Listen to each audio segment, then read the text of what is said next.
সঙ্গীত research academy প্রাঙ্গণে এই দৃশ্য যেন প্রতিদিনের। সকালবেলায় ছাত্রছাত্রীরা সবাই সঙ্গীত শিক্ষা লাভের উদ্দেশ্যে তাদের গুরুগৃহের পথে।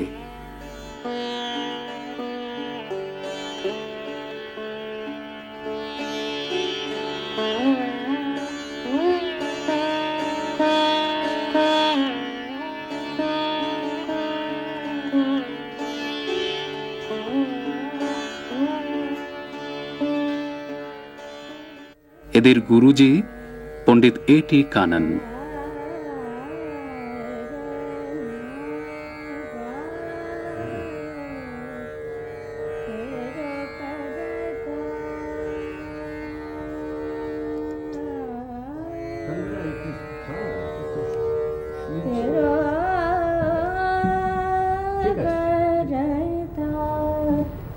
দক্ষিণ ভারতে কর্ণাটকী সঙ্গীতের দেশে জন্মগ্রহণ করেও পণ্ডিত এ.টি. কাননের উত্তর ভারতীয় শাস্ত্রীয় সঙ্গীতের জগতে যা অবদান তা এক অনন্য দৃষ্টান্ত।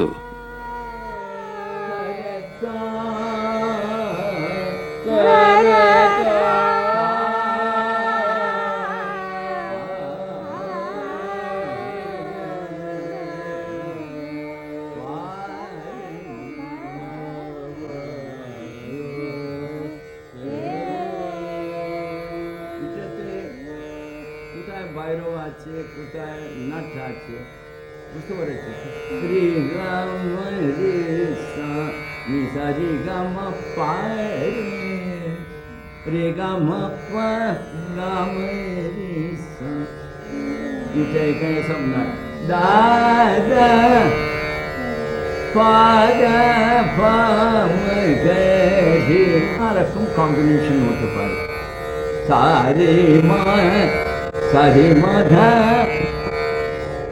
সারে মাধা মরে গামরে গামরে মাদনে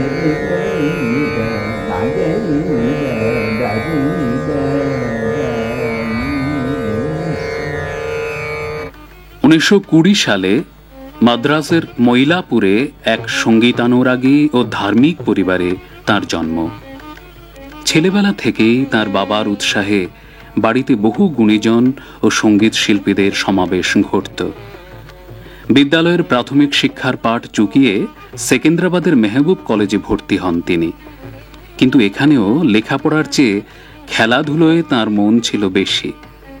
ক্রিকেট খেলায় ও সাঁতারে তিনি বিশেষ আগ্রহী ছিলেন, কারণ তখনও সঙ্গীতকে পাকাপাকিভাবে গ্রহণ করার কথা তার মাথাতেই আসেনি। কিন্তু হঠাৎ একদিন ওস্তাদ আব্দুল করিম খাঁর সঙ্গীত পরিবেশন শুনে তার জীবনে সঙ্গীতই সর্বোচ্চ স্থান গ্রহণ করে বসল। শিল্পীর মুখেই শোনা যাক সে কথা। In 1936 এরকম, এক্স্যাক্টলি ইন দি ইয়ার 1936 আমার মনে আছে, আব্দুল করিম খান সাহেব এসেছিলেন। এসে একটা প্রোগ্রাম ছিল। তখনকার দিনে প্রত্যেক ইন্ডিভিজুয়াল প্রোগ্রাম সারা রাত ও সাইডে হতো, পুনা, বম্বে সাইড, হায়দ্রাবাদ, মহারাষ্ট্রিয়ান সাইড, সমস্ত যা কিছু প্রোগ্রাম যখন হতো 10টা আরম্ভ করবে, শেষ একজন দুজন প্রোগ্রামই নেই, ইনস্ট্রুমেন্ট কি জানে কিরকম এত স্টেমিনা ওদের ছিল, আরামে 6 ঘন্টা 8 ঘন্টা গান করতে পারত। তো তখনকার দিনে কিছু মাইক্রোফোন নেই, কিছু নেই, তো জাস্ট ইম্যাজিন। তো আমি অবাক হয়ে গেল, খান সাহেব এত বয়স হয়ে গেছে, 73 ইয়ার্স, আর এত দুর্বল দেখতে মনে হয়, এ বদলোক কি করে গাইবে, সেটা আমার মানে I was really surprise. Will it be possible for him to Singh? অথচ আমি দেখেছি হাজার লোক হলে বসে আছে, সব পিন ড্রপ সাইলেন্স, একেবারে পিন ড্রপ সাইলেন্স, কিচ্ছু বুঝি না, ক্লাসিক্যাল মিউজিক রাগ বুঝি না। আমি তখন বসে দেখছি গে ও তানপুরা মেলাচ্ছে, তানপুরা এমন মিলাচ্ছে, সেই মিউজিকটা আমার কি রিয়াকশন হলো আমি বুঝতে পারি না। আজকে দেখুন, সেই গান শুনে আমি গানের লাইনে ঢুকেছি। সঙ্গীতে প্রাথমিক শিক্ষা গ্রহণ করেন লালনুবাবু রাওয়ের কাছে। তখনই মুম্বাইয়ে ক্রিকেট খেলতে গিয়ে আকাশবাণীর সঙ্গে ঘটল তার প্রথম সংযোগ। কয়েক বছর পরই কলকাতায় কর্মরত অবস্থায় এসে বিখ্যাত শিল্পী 1947-এ ওস্তাদ আমির খাঁর সঙ্গে হল তার ঘনিষ্ঠতা। তার গায়কিতে আকৃষ্ট হয়ে তিনি তার শিষ্যত্ব গ্রহণ করেন। একদিন গেলাম, খান সাহেব রিয়াজ করছিলেন রাত্রি 11টার সময়। তো দিন আমি তো কিরানা গারানা শুনতাম, আব্দুল করিমকে শুনেছি, সবেগন্দরবা, বাইরব বুয়া, এদের সকলকে শুনেছি। খান সাহেব একটু নতুন ওই আগ্রা গান আব্দুল ওয়াহিদ গান শুনেছি, এই কিরানা স্টাইলে নিজেরটা ইম্প্রোভাইজ করে। ইয়েস, একটা নতুন রাস্তা, একটু স্পেশালি বিস্তার পোর্শনটা এলাবরেটলি, আর মানে এরকম ধরনের বিস্তার আমি কোনোদিনই শুনিনি। আমরা তো শুনছি আসছি কিরানা, এত স্লো, এরকম খুব ভালো লাগছিল আমার। আমি রোজ শুনতাম, আমি মনে মনে ভাবতাম এরকম গান করা এত সোজা না, বলে আমি যা যেরকম আমি গাই, গান সব শুনে ওকে রেসপেক্ট দিয়ে আমি গান্ডা বেঁধেছি ওর কাছে। অন্তত গান্ডা তো বান্ধি, তারপরে দেখে যায়, শুনে শুনে যা কিছু আমি গাইতে পারবো, তুলে নিতে পারবো, তুলে আমি গান আরম্ভ করলাম। খুবই ভালো লাগছিল, কিছু কিছু নতুন নতুন আমার গায়কি ভিতরে আমি ইন্ট্রোডিউস করে গান করছি। ওস্তাদ বড়ে গোলাম আলী খাঁরও সান্নিধ্য লাভ করেন তিনি। এদিকে বড়ে গোলাম আলী এসেছে, ও এক কি আর বলবো, মস্ত বড় মিউজিশিয়ান বলুন, সেটা আমি নিজেরই বুঝি। 1958 সালে সুগায়িকা শিল্পী মালবিকা রায়ের সঙ্গে তিনি বিবাহ বন্ধনে আবদ্ধ হন, যিনি পরবর্তীকালে মালবিকা কানন নামে প্রচুর খ্যাতি অর্জন করেছেন এবং বহু বড় কনফারেন্সে একত্রে সঙ্গীত পরিবেশন করেছেন। ওর সঙ্গে বিয়ের পর থেকে আমার যেন মানে তুফান বইতে লাগলো প্রোগ্রামের, আমাদের দুজনের। আমরা একজন মেয়ে, একটা ফিমেল আর্টিস্ট আর একজন মেল আর্টিস্ট পেয়েছি, একসঙ্গে অর্গানাইজার সঙ্গে সঙ্গে নিয়ে যাচ্ছে, যাচ্ছি আর আসছি, যাচ্ছি আর আসছি, যাচ্ছি আর আসছি। তো আর আমরা কখনো কিছু চাইনি, বুঝলে, টাকা করি আপনারা জানবেন যে কোনোদিন বাজার দর করিনি, মাছের বাজার বসাইনি, ইজাদি তো নিতাম। চলচ্চিত্রেও তিনি প্লেব্যাক শিল্পী রূপে যোগদান করেন।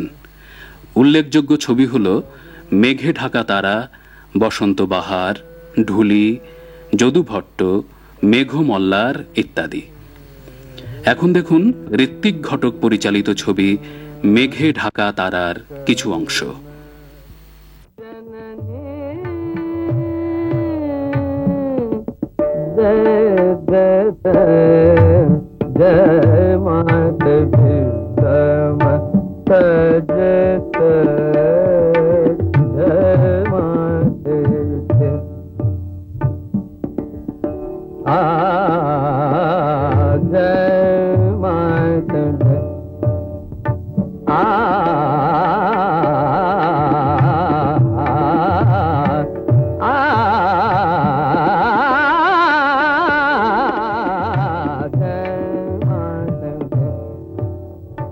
এবারে ছবি বসন্ত বাহার।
तब ये संतान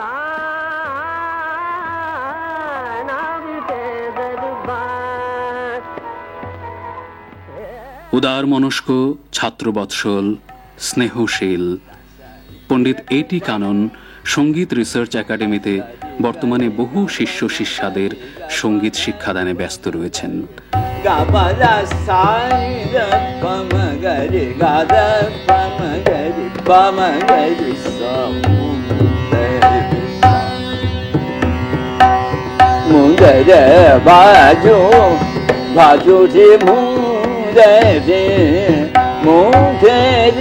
बाजू रे बाजू रे मुंडर बाजू रे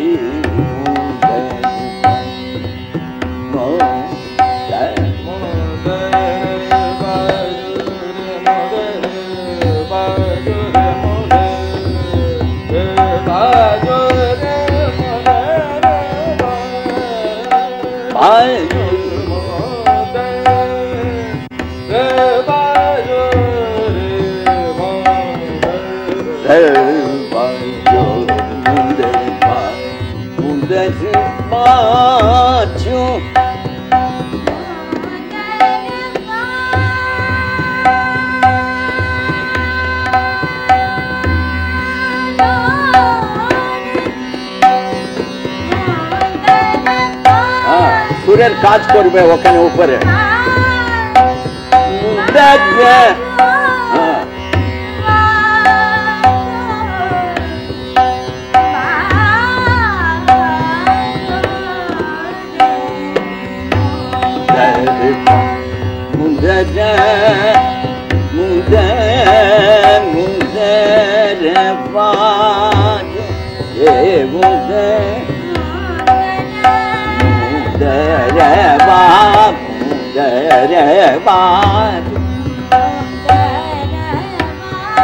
बाजोरे बाजोरे बाजो बाजो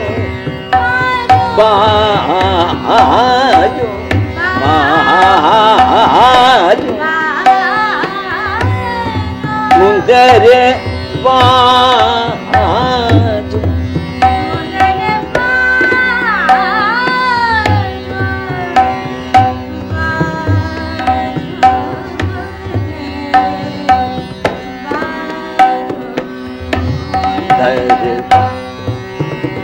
रे बाजो रे मुंडे रे बाजो मुंडे रे बाजो रे मुंडे रे बाजो रे मुंडे रे बाजो रे मुंडे रे मुंडे रे। নবীন শিল্পীদের অনেক সমস্যার কথা তার মনকে নাড়া দেয়।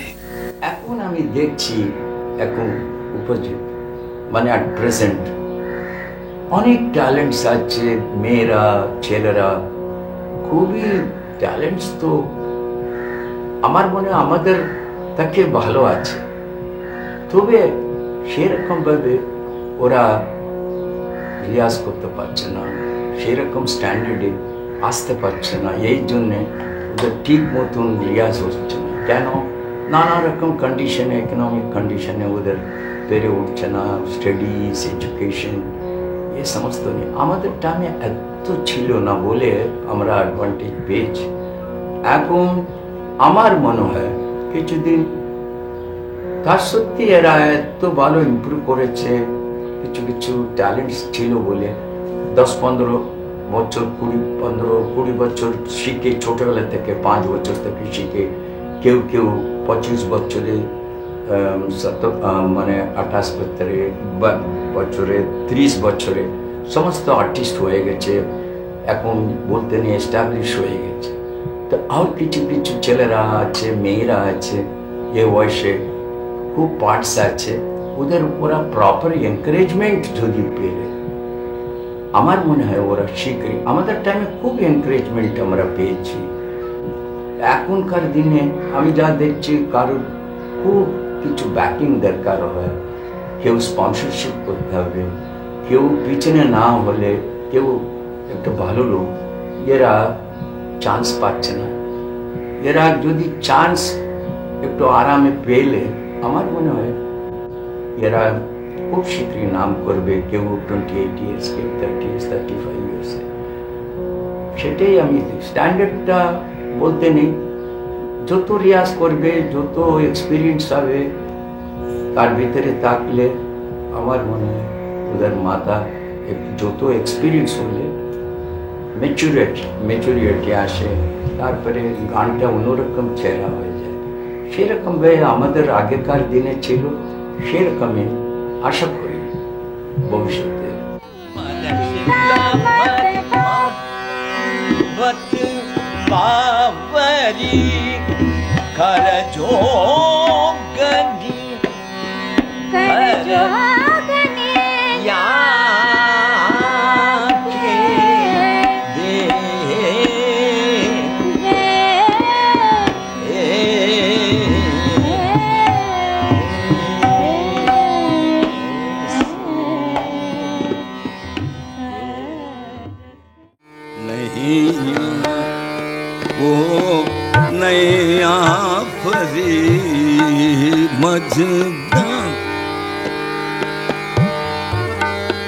अब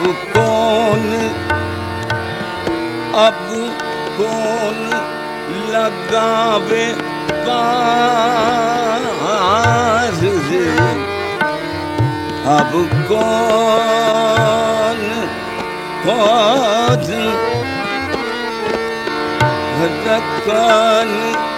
लगावे पार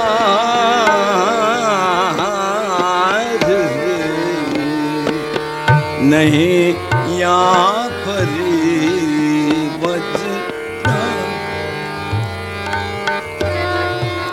नहीं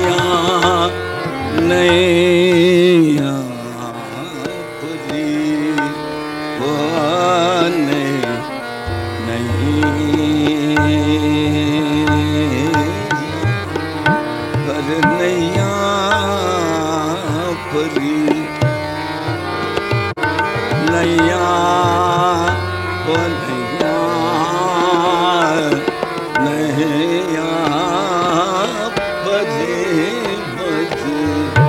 नहीं यहाँ पर बज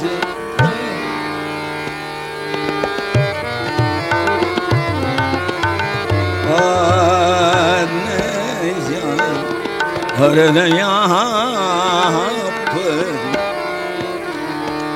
नहीं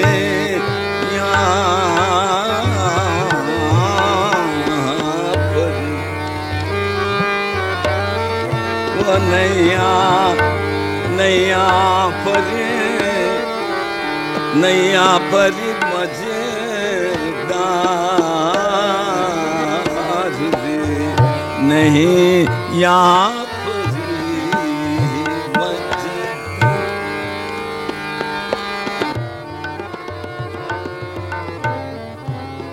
वो नैया पर मजेदार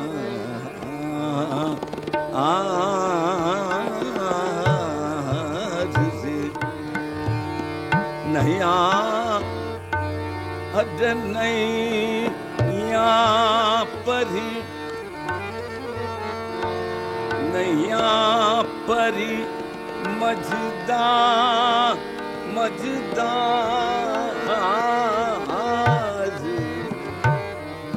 वो नैया परी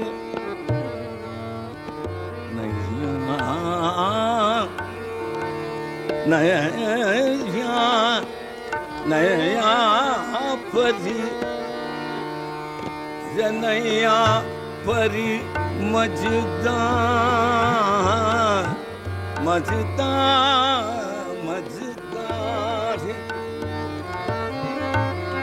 मजेदार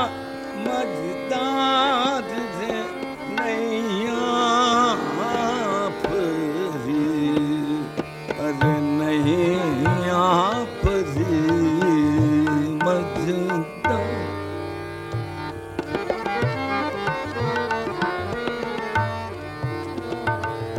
वो नैया परी मजेदार